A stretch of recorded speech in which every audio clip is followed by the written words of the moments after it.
భారత్ పాకిస్తాన్ దేశాల మధ్య ఇప్పుడు గురువారం రాత్రి నుంచి కూడా యుద్ధం కొనసాగుతున్నటువంటి పరిస్థితి. భారతదేశ సరిహద్దు నగరాలపై అయితే దాడులకు ఇంకా కూడా పాల్పడుతోంది. కానీ పాక్ దాడులను భారత ఆర్మీ విజయవంతంగా తిప్పికొడుతోంది. ఈ దాడిలో భారత్ పాక్పై ఎదురు దాడికి దిగింది. ఇస్లామాబాద్, లాహోర్ నగరాలపై వైమానిక అట్లాగే మిసైల్స్ దాడులు చేస్తోంది. అలాగే కరాచీ ఎయిర్పోర్ట్పై విరుచుకుపడి పూర్తిగా ధ్వంసం చేసిన విషయం మనందరికీ తెలిసిందే. అయితే శుక్రవారం తెల్లవారుజామున కూడా జమ్మూ నగరంలో పేలుల శబ్దాలు వినిపించడంతో ఒక్కసారిగా మళ్ళీ బ్లాకౌట్ మొదలైంది. సరిహద్దు ప్రాంతాల్లోని సైనిక స్థావరాలని లక్ష్యంగా చేసుకొని పాకిస్తాన్ సైన్యం చేసినటువంటి ఈ ప్రయత్నాలకు భారత్ అడ్డుకున్న కొన్ని గంటల తర్వాత ఈ పేలుడు శబ్దాలు వినిపించడంతో ప్రజలు తీవ్ర భయాందోళన చెందుతున్నారు. తెల్లవారుజామున 3:50 నుంచి 4:45 గంటల మధ్యలో అంటే గంట సేపు సైరన్లు మోగడంతో పాటుగా పేలుడు శబ్దాలు వినిపించాయి. భద్రతా దళాలు ముప్పును భారత సైన్యం సమర్థవంతంగా తిప్పికొట్టింది. దీంతో స్థానికులైతే కాస్త ఊపిరి తీసుకున్న సిచ్యువేషనే కనిపిస్తోంది. ఇంకోవైపు భారత ఆర్మీ పాకిస్తాన్ ఉగ్రవాదుల స్థావరాలపై మెరుపు దాడి చేసి దాదాపు 100 మంది ఉగ్రవాదుల్ని చంపేసింది.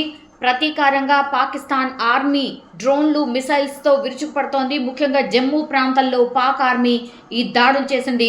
ముందస్తుగానే ఆర్మీ, స్థానిక పోలీసులు ప్రజలను సురక్షిత ప్రాంతాలకైతే తరలించిన పరిస్థితి. రాత్రి మొత్తం ఈ దాడులు కొనసాగితే భారత ఆర్మీ ధీటుగా ఎదుర్కోవడమే కాకుండా ధీటైన సమాధానం కూడా ఇస్తూ వస్తోంది. నిన్న రాత్రి పాకిస్తాన్ డ్రోన్ దాడి విఫలమైన తర్వాత పరిస్థితిని సమీక్షించడానికి ప్రస్తుతం అయితే జమ్మూ కాశ్మీర్ ముఖ్యమంత్రి ఉమర్ అబ్దుల్లా తెల్లవారుజామున జమ్మూకు బయలుదేరారు. జమ్మూ నగరం డివిజన్లోని ఇతర ప్రాంతాలపై కూడా నిన్న రాత్రి పాకిస్తాన్ డ్రోన్ దాడి చేసిన వాటన్నిటిని కూడా విఫలం చేసింది మన ఆర్మీ. సో ఇప్పుడే జమ్మూకి నేను బయలుదేరి వెళ్తున్నానంటూ ఉమర్ అబ్దుల్లా ట్విట్టర్లో పోస్ట్ చేసిన సిచ్యువేషన్ అయితే కనిపిస్తోంది. ఇంకోవైపేమో భారత సరిహద్దుల్లో ఒక టెన్షన్ వాతావరణం కూడా కనిపిస్తోంది. అంటే పంజాబ్, గుజరాత్తో పాటుగా యూపీ లాంటి ప్రాంతాల్లో పాకిస్తాన్ సైన్యం కావచ్చు, ఉగ్రవాదులు దాడులు చేసే అవకాశం ఉంది అనేసి కూడా ఇంటెలిజెన్స్ రిపోర్ట్. భారత సైన్యం పూర్తిగా అలర్ట్ అయిన పరిస్థితి. పాక్ సైన్యం చేపడుతున్నటువంటి ఈ చర్యలను ధీటుగా ఎదుర్కొంటోంది. పంజాబ్ రాష్ట్రం జలంధర్లో రాత్రి ఉద్రిక్త వాతావరణమే కనిపించింది.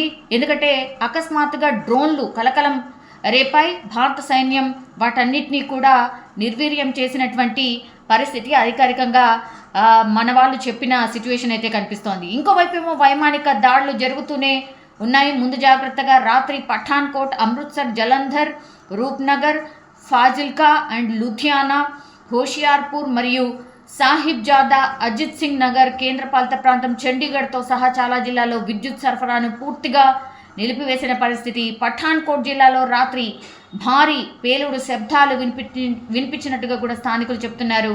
ఈ ఘటనను అధికారులు అయితే ఇంకా ధృవీకరించిన పరిస్థితి అయితే కనిపిస్తోంది. ఇంకోవైపు ఏమో ఆపరేషన్ సింధూర్ జీర్ణించుకోలేనటువంటి పాకిస్తాన్ ఇప్పుడు రాత్రి దేశంలోని పలు ప్రాంతాల్లో డ్రోన్స్, అలాగే బాంబ్స్, మిసైల్స్ దాడికి పాల్పడింది. కాబట్టి ఈ నేపథ్యంలోనే భారత నియంత్రణ రేఖ అంటే LOC దగ్గర తీవ్ర ఉద్రిక్త పరిస్థితులు ఉన్నాయి. భారత పోస్టులను లక్ష్యంగా చేసుకొని పాక్ రేంజర్స్ కాల్పులకు ఇంకా దిగుతున్నారు. సత్వారా, సాంబా, ఆర్ఎస్పురా, అర్నియా సెక్టార్స్ను లక్ష్యంగా చేసుకొని పాక్ 8 మిసైల్స్ను ప్రయోగించినట్టు రక్షణ శాఖ వర్గాలు ధృవీకరించాయి. సో భద్రతా దళాలు వాటిని యాంటీ మిసైల్స్ సిస్టమ్ టెక్నాలజీని ఉపయోగించి గాల్లోనే ధ్వంసం చేసిన పరిస్థితి. సో శుక్రవారం తెల్లవారుజామున జమ్మూ కాశ్మీర్లోని సాంబా జిల్లాలో భారత్లోకి అక్రమంగా వచ్చేందుకు ప్రయత్నించినటువంటి ఉగ్రవాదులు ఎవరైతే ఉన్నారో వాళ్ళందరినీ కూడా BSF దళాలు కాల్పులు జరిపాయి. ఆ కాల్పుల్లో మొత్తం 7 ఉగ్రవాదులు అక్కడికక్కడే చనిపోయిన పరిస్థితి. సరిహద్దులో పాకిస్తాన్ డ్రోన్లతో దాడులకు పాల్పడిందన్న భారత ఆర్మీ అధికారికంగా ధృవీకరించింది. జమ్మూ కాశ్మీర్ నియంత్రణ రేఖ వెంబడి అయితే కాల్పుల విరమణ ఉల్లంఘించిందని సోషల్ మీడియా ప్లాట్ఫామ్ ద్వారా కూడా పూర్తిగా స్పష్టం చేసిన పరిస్థితి. పాక్ మిసైల్స్, డ్రోన్లను భారత ఆర్మీ పూర్తిగా ధ్వంసమైతే చేసింది.